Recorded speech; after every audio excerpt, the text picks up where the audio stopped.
کا صدقہ ہے. پاکستان میں جتنے مسلمان نظر آتے ہیں یہ غریب نواز کا صدقہ ہے. بنگلہ دیش میں جتنے مسلمان نظر آتے ہیں یہ غریب نواز کا صدقہ ہے. ارے میرے بھائیوں، یہ صرف بات یہیں تک قید ہو کر نہیں رہتی. نیپال چل کر دیکھو، انڈونیشیا چل کر دیکھو، بھوٹان چل کر دیکھو، یہ جو مسلمان آپ کو نظر آتے ہیں ایشیا کی دھرتی پر یہ غریب نواز کا صدقہ ہے. یہ غریب نواز نے کلمہ پڑھایا ہے. میرے پیارے بھائی، آج دنیا ہم سے پوچھتی ہے اولیاء اللہ کو کیوں مانتے ہو، درگاہ کو کیوں جانتے ہو، درگاہ کو کیوں جاتے ہو، ولیوں سے کیا ملتا ہے؟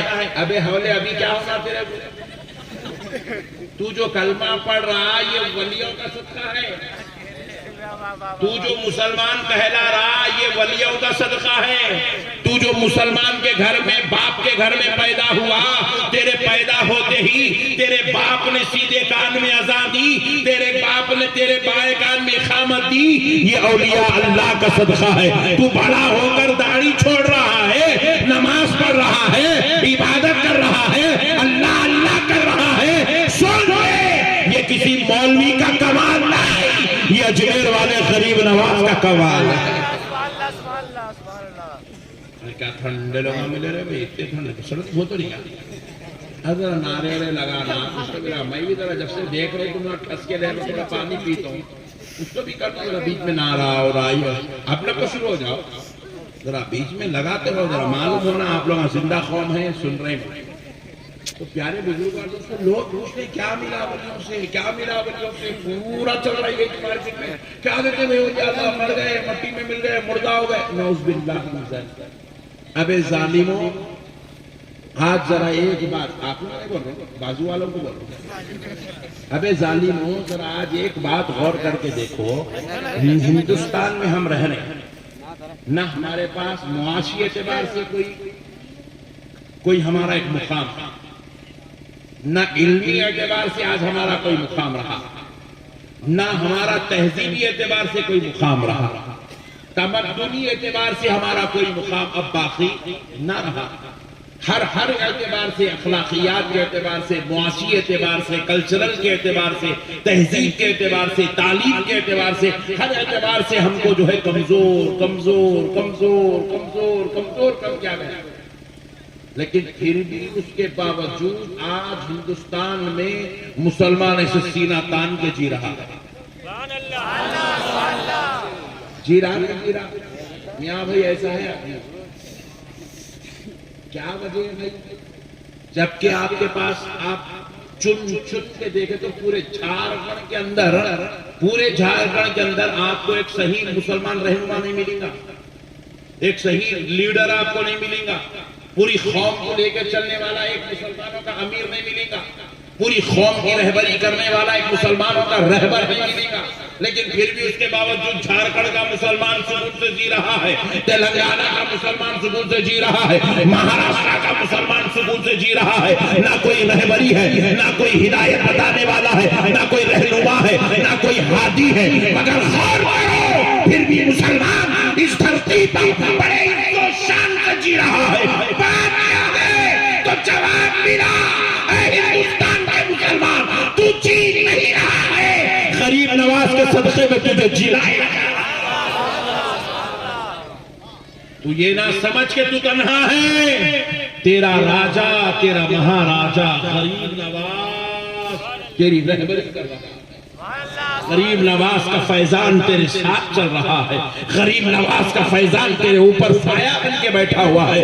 ہزاروں لوگ چاہتے تھے کہ مسلمان کو مٹایا جائے، خدا کی قسم مسلمان کو مٹایا نہیں جا سکتا. کیوں نہیں مٹایا جا سکتا؟ کیونکہ مسلمانوں کی رہبری کے لیے، ہدایت کے لیے، رہنمائی کے لیے، تحفظ کے لیے، بچانے کے لیے اللہ نے غریب نواز کو سایہ بنا کر رکھ دیا. آج جی رہے ہو، صدقہ غریب نواز کا ہے. آج مسلمانیت باقی ہے، صدقہ غریب نواز کا ہے. آج اسلام پر بڑے کام کے ساتھ چل رہے ہو، صدقہ غریب نواز کا. میرے پیارے بزرگ اور دوستو، یہ روحانی فیضان ہے، یہ روحانی فیضان ہے. ورنہ آپ ہر طرف پلٹ کر دیکھ لیجئے، پارلیمنٹ میں دیکھ لیجئے، مسلمان ایم پیز کی تعداد بڑھتی نہیں ہے، کم ہوتی جاتی ہے، کم ہوتی جاتی ہے، کم ہوتی جاتی ہے. آپ اسمبلی میں دیکھ لیجئے مسلمان ایم ایل ایز کی تعداد بڑھتی نہیں ہے، کم ہوتی جاتی ہے، کم ہوتی جاتی ہے، پھر بھی مسلمان بحمد اللہ تعالی مسلمان ہندوستان میں بڑے عزت سے جی رہا ہے، بڑی شان سے جی رہا ہے، بڑے عزت کے ساتھ جی رہا ہے، حالات کا سامنا بھی کر رہا ہے، حالات کا مقابلہ بھی کر رہا ہے۔ تو خدا کی قسم یہ غریب نواز کا صدقہ ہے، یہ غریب نواز کا فیضان ہے، یہ غریب نواز کی عنایت ہے، یہ غریب نواز کی نوازش ہے۔ میرے پیارے بھائیوں، لوگ کہتے ہیں ولیوں سے کیا ملتا ہے؟ ارے آج جو تم مسلمان نام لے رہا ہے یہ صدقہ غریب نواز کا ہے۔ جو تیری مسجدوں سے اذانیں بلند ہو رہی ہے یہ فیضان غریب نواز کا ہے۔ جو تو آج مسجدوں میں کھڑے ہو کر بانگے دہل قرآن کی تلاوت کر رہا ہے یہ فیضان غریب نواز کا ہے۔ جو تو آج داڑھی اور ٹوپی کے ساتھ پورے ہندوستان کی سیر کر رہا ہے یہ صدقہ غریب نواز کا ہے۔ جو تو آج اپنے نام کے ساتھ محمد لکھ کر احمد لکھ کر اپنے بزرگوں کی شناخت لکھ کر پھر رہا ہے یہ صدقہ غریب نواز۔ ہماری کیا اوقات میرے بھائی، آپ دوسرے کنٹریز کا آپ دورہ نہیں کرتے، آپ کو اندازہ نہیں ہے۔ دوسرے ممالک میں آپ چلے جائیں گے تو حالات کچھ اور ہے، لیکن میں سمجھتا ہوں بحمداللہ تعالی ہندوستان کا مسلمان دوسرے ممالک کے مسلمان کی بنسبت کروڑ درجے بہتر حالات میں زندگی گزار رہا ہے، کروڑ درجے بہتر حالات میں، کروڑ درجے بہتر حالات میں زندگی گزار رہا ہے۔ یہ اللہ کا بہت بڑا احسان ہے۔ اب پیارے بزرگ اور دوستو ذرا غور کیجئے گا، یہ جتنے یہاں بیٹھے ہیں اس میں سے جتنے سید ہیں، حسنی حسینی سادات ہیں، جتنے صدیقی ہیں، جتنے فاروقی ہیں، جتنے علوی ہیں، یہ سارے کے سارے نبی کے دور کے مسلمان ہیں۔ کس دور کے مسلمان ہیں؟ صدیقی ان کو کہا جاتا ہے سیدنا ابو بکر صدیق کی اولاد ہو تو مطلب ان کو اسلام نبی کے دور میں مل گیا۔ جو حسنی حسینی سادات ہیں یہ تو نبی کے گھر والے ہیں، ان کو اسلام نبی کے دور میں مل گیا، نبی کے صدقے میں مل گیا۔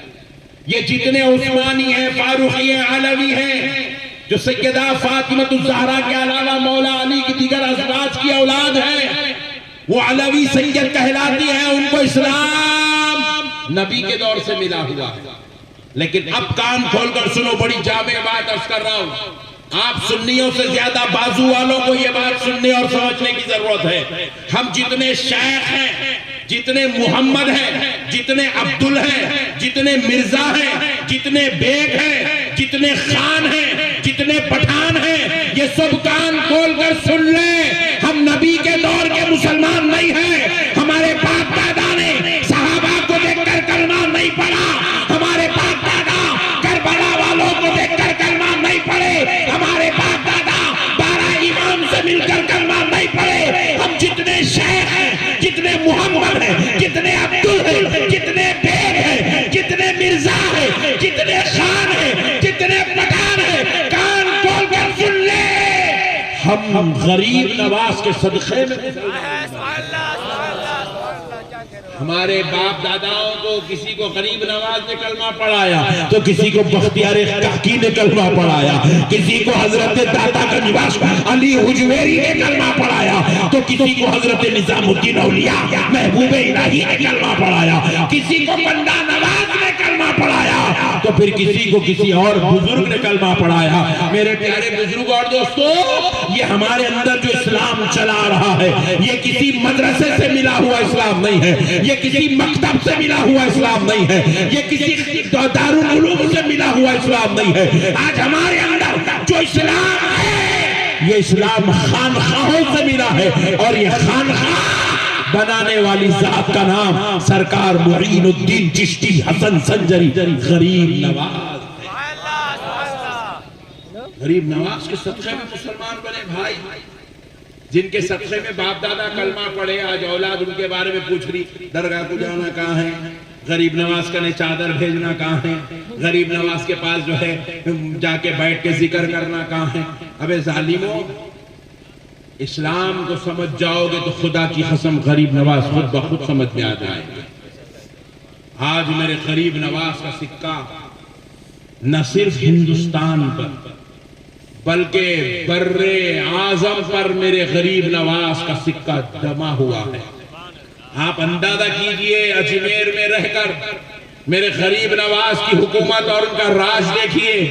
امریکہ سے غریب نواز کے لیے چادر آ رہی ہے، افریقہ سے غریب نواز کے لیے چادر آ رہی ہے، پاکستان سے غریب نواز کی مزار کے لیے چادر آ رہی ہے، بنگلہ دیش سے غریب نواز کی مزار کے لیے چادر آ رہی ہے۔ ہندوستان کا ہر چیف منسٹر اپنی طرف سے عقیدت میں غریب نواز کو چادر پیش کر رہا ہے۔ ہندوستان کے وزیر اعظم کی طرف سے آپ اگر نہیں ہو تو پہلے جو ہے غریب نواز کی بارگاہ میں ہندوستان کے غریب نواز کی طرف سے جو ہے چادر پیش کی جاتی تھی، صدر جمہوریہ کی طرف سے چادر پیش کی جاتی ہے۔ میرے پیارے بزرگوں اور دوستوں، بتائیے ذرا یہ کیا ہو رہا ہے، یہ کیا چل رہا ہے؟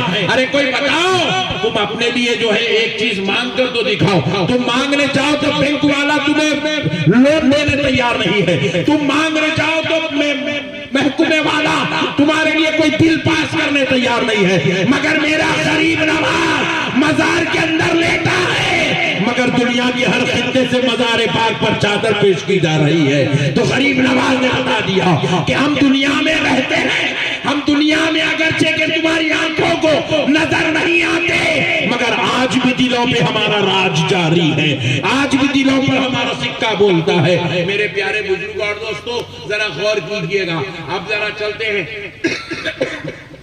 ایک لطیف بحث کی طرف، قرآن شریف کے حوالے سے ایک عظیم ایک لطیف بحث جو اللہ نے قرآن پاک میں بیان کی ہے، ایک عظیم واقعہ، ایک عظیم کارنامہ، ایک عظیم پاور، ولی کی عظیم قوت، ولی کا مقام، ولی کا مرتبہ، ولی کا رتبہ، ولی کا درجہ، ولی کی عظمت، ولی کی شان، ولی کی رفعت جو اللہ نے قرآن میں بیان کی ہے۔ خدا کی قسم، یہاں جتنے علماء بیٹھے ہیں، ہم سب مل کر بھی اگر بیان کرنا چاہیں، وہ مقام و عظمت اولیاء اللہ کی نہیں بتا سکتے جو مقام و رفعت اللہ نے قرآن پاک میں بیان کی ہے۔ وہ آپ کو ذرا سمجھا دیتا ہوں تاکہ سمجھ میں آئے کہ حضرت غریب نواز آج بھی ہمارے مددگار ہیں،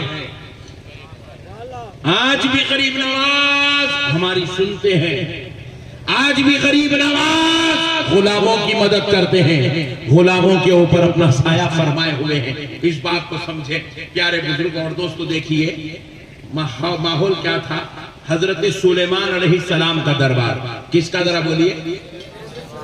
ارے کیا ٹھنڈے لوگ ملے رہے، ذرا زور سے بولو رہے بھائی، بولو بھائی۔ حضرت سلیمان علیہ السلام، وہ بیچ والا تھا گھور کے دیکھ رہا ہے، کیا تو بھی خصہ ہے بھائی، بازو والی پارٹی کا ہے گا۔ پہلے گولیاں چل رہی، ڈر ڈر کے جینا پڑ رہا، سکون سے تو ہے نا؟ ہاں ایسا گھور کے دیکھ رہا ہے، کیا حیبت ہو رہی ہے، محبت سے سنو۔ دیکھو حضرت سلیمان علیہ السلام، کون؟ واہ شاباش، تھوڑی تھوڑی دیر کو جو ہے انجیکشن دیتے رہنا پڑتا، اب سمجھ گیا میں، دیتے رہتے تھوڑی تھوڑی دیر، نو پرابلم۔ تو حضرت سلیمان علیہ السلام اللہ کے پیغمبر، سلیمان علیہ السلام کے دربار میں ملاقات کے لیے حضرت بلقیس تشریف لا رہی تھی۔ کون؟ حضرت بلقیس۔ حضرت بلقیس تشریف لا رہی تھی، یہ ملکہ سبا تھی۔ حضرت سلیمان علیہ السلام کی حکومت پوری دنیا پر تھی۔ ملکہ سبا حضرت بلقیس کو حضرت سلیمان نے کلمے کی دعوت دی تھی، اسلام قبول کرنے کی دعوت دی تھی۔ تو انہوں نے کہا کہ میں ضرور اسلام قبول کروں گی، آپ مجھے کوئی ایسی چیز دکھا دیں جس کو دیکھ کر میرا دل مان جائے کہ واقعی اسلام حق ہے تو میں کلمہ پڑھ لوں۔ تو حضرت سلیمان علیہ السلام نے کیا کیا، حضرت بلقیس کو اپنے دربار میں بلایا، آپ تشریف لائیے۔ تو حضرت بلقیس اپنے دربار سے نکلی، حضرت سلیمان کے پاس آنے لگی۔ اب آپ اندازہ کیجئے، حضرت بلقیس اپنے دربار سے نکل کے حضرت سلیمان علیہ السلام کے پاس آنے کے لیے 2 مہینے کا وقت لگا۔ اس لیے آپ کو توجہ کا طالب ہوں کیونکہ یہ ایک علمی بات ہے اور سمجھنے کی بات ہے۔ آپ اگر یہ بات سمجھ گئے تو خدا کی قسم پوری دنیا سے آپ لڑ لے سکتے. آپ کو ولی کا مقام، مرتبہ، عظمت، کرامت، پاور سب کچھ سمجھ میں آ جاتا ہے. تھوڑی دیر آپ مجھے دیجئے، 10 منٹ میں انشاءاللہ پوری بات آپ کے ذہن سے اتار دیں. تو حضرت بلقیس کو آنے کے لیے کتنے مہینے کا وقت لگا؟ شاباش، ویری گڈ، بہت اچھے لوگوں میں لے آج 2 مہینے کا وقت لگا. کیونکہ اس زمانے میں کوئی ایروپلین نہیں تھا، کوئی ٹرین نہیں تھی، کوئی کار نہیں تھی، کوئی اسکوٹر نہیں تھی، بائک نہیں تھی. وہ زمانے کی جو تیز رفتار سواری تھی وہ گھوڑا تھا. گھوڑا کچھ دیر گھوڑے پر، کچھ دیر اونٹ پر، کچھ ایسے کچھ ویسے بیٹھ کے، کچھ پیدل چلتے کرتے آپ تشریف لائی. 2 مہینے کا وقت لگا. حضرت بلقیس حضرت سلیمان علیہ السلام کے دربار میں داخل ہونے والی ہے. بالکل یوں سمجھیے وہ جو خواتین کا ڈیرا ہے بس اتنی دور ہے حضرت بلقیس، اور یہاں حضرت سلیمان کا دربار ہے. اب حضرت سلیمان علیہ السلام فرما رہے ہیں حضرت بلقیس میرے دربار میں آنے والی ہیں، ان کے آنے سے پہلے ان کا تخت جو ان کے دربار میں رکھا ہوا ہے وہ تخت مجھے یہاں لا کر کون دے سکتا ہے؟ 2 مہینے کی دوری پر ہے تخت. حضرت بلقیس یوں سمجھ لیجئے مثال کے طور پر 5 منٹ میں دربار میں آنے والی ہیں. 5 منٹ کے اندر حضرت سلیمان کہہ رہے ہیں مجھے وہ تخت چاہیے جو 2 مہینے کی دوری پر رکھا ہوا ہے. جانا، تخت لے کے واپس آنا. آپ اندازہ کریے، تیز رفتار گھوڑا صبح شام صبح شام صبح شام صبح شام چلائے بغیر رکائے گے تو جائیں گے 1 مہینے میں، آئیں گے 1 مہینے میں. 2 مہینے لگ جائیں گے جا کر آنے. کیونکہ یوں سمجھ لیجئے جھارکھنڈ میں حضرت سلیمان کا دربار ہے تو تخت لانا ہے آپ کو حیدرآباد سے، اور کوئی تیز رفتار سواری نہیں ہے، گھوڑے پہ جانا ہے، تخت لے کے آنا ہے. اس زمانے کی سواری کے اعتبار سے صرف گھوڑا ہے، اور تخت کوئی چائنا بازار کا پلاسٹک کا تخت نہیں ہے. تخت یاقوت و زمرود کا بنا ہوا ہے، وزندار پتھر کا بنا ہوا تخت، اور اس تخت کے اندر ہیرے جواہرات بھی لگے ہوئے. حضرت سلیمان پوچھ رہے ہے کوئی جو حضرت بلقیس کے دربار میں آنے سے پہلے لا کر دے دے. ایک جن کھڑا ہوا، جن کہنے لگا حضور آپ مجھے اجازت دیجئے میں وہ تخت آپ کو لا کر دوں گا. حضرت سلیمان نے پوچھا کتنی دیر میں لا کر دو گے؟ یہ واقعہ اللہ تعالیٰ قرآن میں درج کر رہا ہے. قال عفریت من الجن آتیک بہ قبل ان تقوم من مقامک. جن کہنے لگا اللہ کے پیغمبر آپ مجھے اجازت دو. اور وہ جن کو تو کوئی ایسا چوہے کے جیسا نہیں تھا. عفریت بڑی بڑی آنکھ والا، موٹا تازہ لہیم شہیم ہٹا کٹا کھڑا ہوا ہے. بولا اللہ کے پیغمبر آپ مجھے اجازت دو، آپ کے جگہ پہ اٹھنے سے پہلے لا کے دے دوں گا. آپ سمجھ میں آئی جن کی قوت کتنی رہی تھی. لوگ بولتے دیکھو ارے ٹیڑے ٹیڑے حرکتیں کرتے کیا جن آ گئے آنکھ پہ. ابے حولے جن ایسا نہیں آتا. جن آیا تو انہیں ٹیڑے ٹیڑے حرکتیں نہیں کرتا. جھاڑ کو پکڑ کے ہلایا تو جھاڑ اکھڑ جاتا. نہیں آئی بات سمجھ آئی؟ ہاں سبحان اللہ. جن آیا تو جھاڑ کو پکڑ کے اٹھا، الماری کی ڈھکلا تو الماری وہاں گرتی جلسے کے باہر جا گیا. کیا ہوا؟ شام کو جن آ گیا. کسی کو ایک بھیری مارا، پورے 7 آسمان دکھتے اس کو. کیا ہوا؟ بولے جن آ گیا. اس کو یہاں پہ کچھ بھی نہیں، کیا بھی نہیں، ذرا تھوڑے حرکتیں کرے.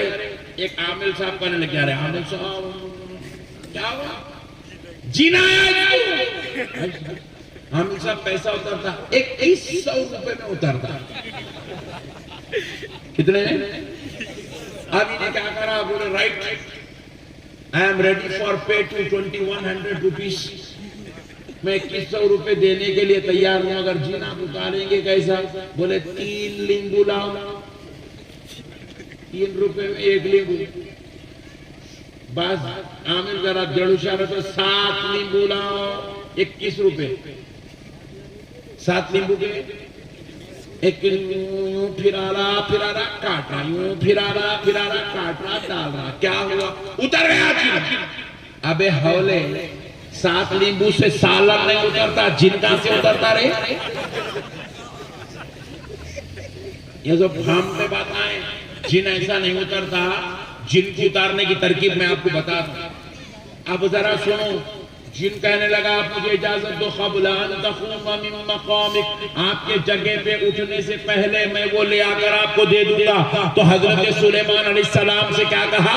جگہ پہ اٹھنے سے پہلے. بولے تو ایسا اٹھنے سے پہلے مطلب نہیں ہے. حضرت سلیمان اپنے دربار میں جب صبح بیٹھ جاتے تھے تو شام میں اٹھتے تھے، عصر کی نماز کے وقت اٹھتے تھے.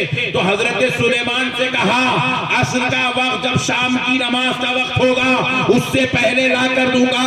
تو حضرت سلیمان نے کہا ہم آپ کو اتنا ٹائم نہیں دے سکتے کیونکہ ابھی وہ داخل ہونے والی ہے.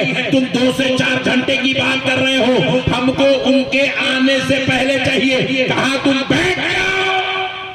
جن کو بٹھا دیا. اب اللہ قرآن پاک میں کہہ رہا ہے قال الذی عنده علم من الکتاب. رب کہہ رہا اب وہ کھڑا ہوا جس کے سینے کو ہم نے کتاب کے علم سے منور و روشن کر دیا. وہ کوئی اور ہے، اللہ کا ولی تھا. سبحان اللہ. اور ان کا نام آصف بن برخیہ تھا. وہ کھڑے ہو گئے، کھڑے ہو کر کہنے لگے اے اللہ کے پیغمبر آپ مجھے اجازت دے میں وہ تخت لا کر دوں گا. بولے اچھا لا کر دو گے؟ 2 مہینے کی مسافت کی دوری پر تک. تھوڑا امیجن کرو اے جھارکھنڈ والوں، حیدرآباد میں تخت رکھا ہوا ہے، تقریباً 900 میل کی دوری ہے. یوں سمجھ لو کہ تقریباً 1400 کلومیٹر دور تخت رکھا ہوا ہے. 1400 کلومیٹر دور سے وہ تخت جانا بھی ہے، تخت کو اٹھا کر لانا بھی ہے. تخت پتھر کا ہے، ہیرے جواہرات جڑے ہوئے ہیں. اللہ کا ولی کھڑا ہوا، کھڑے ہو کر کہنے لگا اے اللہ کے پیغمبر آپ مجھے اجازت دو میں وہ تخت لا کر دوں گا. پوچھا کتنی دیر میں لاؤ گے؟ ارے ولی نے کیا کہا؟ رب قرآن میں فرما رہا ہے انا آتيك به قبل ان يرتد اليك طرفك. کہا اے اللہ کے پیغمبر آپ مجھے اجازت دو آپ کے پلک چھپکنے تک وہ تخت لا کر لے. سبحان اللہ. اور ذرا زور سے، اور ذرا زور سے. پورے کرامتوں کا وہابی انکار کر سکتا؟ یہ کرامت اللہ بیان کر رہا ہے، انکار کرا تو وہابی نہیں رہتا، کافر ہو جاتا. بات سمجھ میں آ رہی؟ کافر ہو جاتی اگر اس کرامت کا انکار کرے تو. اللہ کا ولی کہہ رہا ہے 900 میل تقریباً 1400 کلومیٹر کی دوری پر تخت رکھا ہوا ہے. اللہ کا ولی کہہ رہا ہے آپ اجازت دو آپ کے پلک چھپکنے تک لا کر. میں ایک دن سوچا یہ پلک جھپکنے کتنے گھنٹے لگتے ہیں؟ سبحان اللہ. یوں کر ارے نہیں گھنٹے نہیں لگتے اس سے، منٹ لگتا نہیں، منٹ بھی نہیں لگتا، سیکنڈ لگتا نہیں. غور کر کے بلکہ سامنے ایسا گھڑی رکھے ہو پلک جھپکا تو گھڑی چھڑی نکلی. تو پھر میں کیا کیا انٹرنیٹ پہ سرچ کیا. انسان جو نارملی ان کو بیٹھے بیٹھے پلکا مار رہے تو آپ لوگ یہ پلک انسان کتنی دیر میں چھپکتا. جب میں انٹرنیٹ پہ سرچ کیا تو پتا چلا نارملی جو پلک جھپکی جاتی ہے فطرت کے مطابق، قدرت کے مطابق 1 سیکنڈ میں 5 مرتبہ پلک جھپکتی. 1 سیکنڈ میں 5 مرتبہ پلک جھپکتے ہیں. پچھلے زمانے سے پلک جھپک رہے معلوم ہی نہیں تھا, آج معلوم ہوگا. دیکھا 1 سیکنڈ میں 5 مرتبہ پلک جھپکتے ہیں. اور اگر کوئی آدمی تیز تیز پلک جھپکنا چاہے, تیز پلک جھپکنا چاہ رہا, تو 1 سیکنڈ میں 18 سے 20 مرتبہ پلک جھپکتا. 1 سیکنڈ. اور اللہ کا ولی کہہ رہا ہے 1 سیکنڈ بھی مجھے نہیں چاہیے, آپ مجھے اجازت دو, سیکنڈ کے 20ویں حصے میں جاؤں گا بھی, وہ تخت اٹھا کے لا کے سامنے رکھ دوں گا. کیا شان ہے ولی کی, اللہ اللہ, کیا کرامت ہے ولی کی, اللہ اکبر. یہ قرآن ہے, قرآن. کوئی لال کتاب ہری کتاب کے باتیں نہیں ہوتے, بازو والا صحیح حدیث ہے. ابے چچورے, قرآن ہے یہ. سیکنڈ کے 20ویں حصے میں آپ کو تخت لا کر دے دیں. اچھا ایسا نہیں ہے حضرت سلیمان پوچھے, حضرت آصف بن برقی آپ بول دیے, ہاں ماشاءاللہ, اچھا بیٹھ جاؤ بیٹھ جاؤ. ایسا نہیں ہوا. حضرت سلیمان علیہ السلام نے کہا اجازت ہے, اجازت ہے. سبحان اللہ. اب رب کیا کہتا ہے, قرآن دیکھیے, رب فرما رہا ہے فَلَمَّا رَأَوْهُ مُسْتَقِرًّا عِندَهُ. حضرت سلیمان نے کہا جاؤ لے آؤ, جاؤ تخت لے آؤ. ابھی حضرت سلیمان ایسے پلک جھپکے, ایسا پلک جھپکے, جھپکی پلک کھولے, آنکھ کھولے, وَآهُ مُسْتَقِرًّا عِندَهُ. حضرت سلیمان نے تخت کو اپنی بغل میں پایا. سبحان اللہ. کیسا ہوا ہوگا, تھوڑی دیر کے لیے سوچو. پلک چھپکنے تک حیدرآباد کو جانا, تخت اٹھا کے لانا, سامنے رکھ دینا. کیسا ہوا, کیسا گئے ہوں گے, کیسا اٹھائیں گے, کیسا لائے ہوں گے. 1 سیکنڈ کے 20ویں حصے میں یہ کام ہو گیا. کیسا ہوا ہوگا, سمجھ میں آ رہا, نہیں آ رہا. جو سمجھ میں نہیں آتا نا اس کچھ کرامت بولتے. جو سمجھ گئے وہ کرامت نہیں ہے, جو سمجھ گئے وہ کرامت بولتے ہی اس کو جس کو عقل میں داخلی چنے ہوتی. میرے غوث پاک ارشاد فرماتے ہیں میں پوری کائنات کو ایسے ہی دیکھتا ہوں جیسے ہتھیلی میں رائی کا دانہ.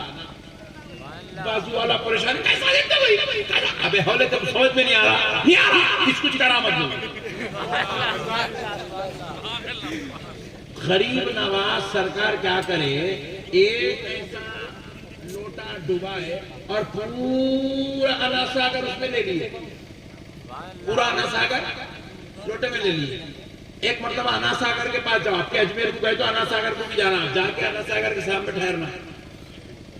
اتنا بڑا تالاب ایک لوٹے میں کیسا آیا ہوگا, کیسا آئے گا. بازو بیگم رہتی, بیگم پوچھنا, بیگم حضرت کہتے ہیں یہ پورا تالاب ایک لوٹے میں لے لیا کرتے. بیگم ہاؤ جی کیسا کرے گا,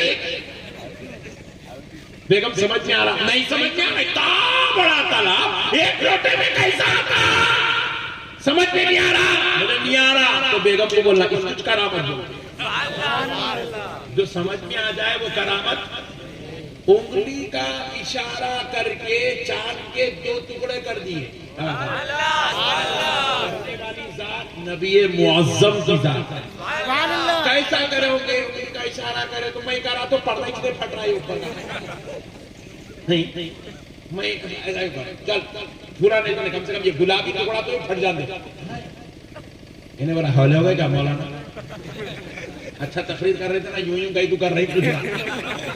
اپن ہاتھ ہلائے تو یہ گلابی نبی پھٹنے کو تیار نہیں ہے, یہ کپڑا پھٹنے کو تیار نہیں ہے. آمنہ کا لال اشارہ کرتا ہے تو چاند کے 2 ٹکڑے ہوتے ہیں. دنیا نے دیکھا یہ کیسے ممکن ہے. ابو جہل سے پوچھا عقل میں آئی, بولے نہیں آئی. ابو لہب سے پوچھا اندر گئی, بولے نہیں گئی. ابو لہب سے پوچھا اندر گھسی, نہیں گھسی. بولے جو نہیں گھستی ہے, اگر یہ عمل نبی سے ہو اسی عمل کو معجزہ کہا ہے سبحان اللہ سبحان اللہ تیرے بس کی بات نہیں ہے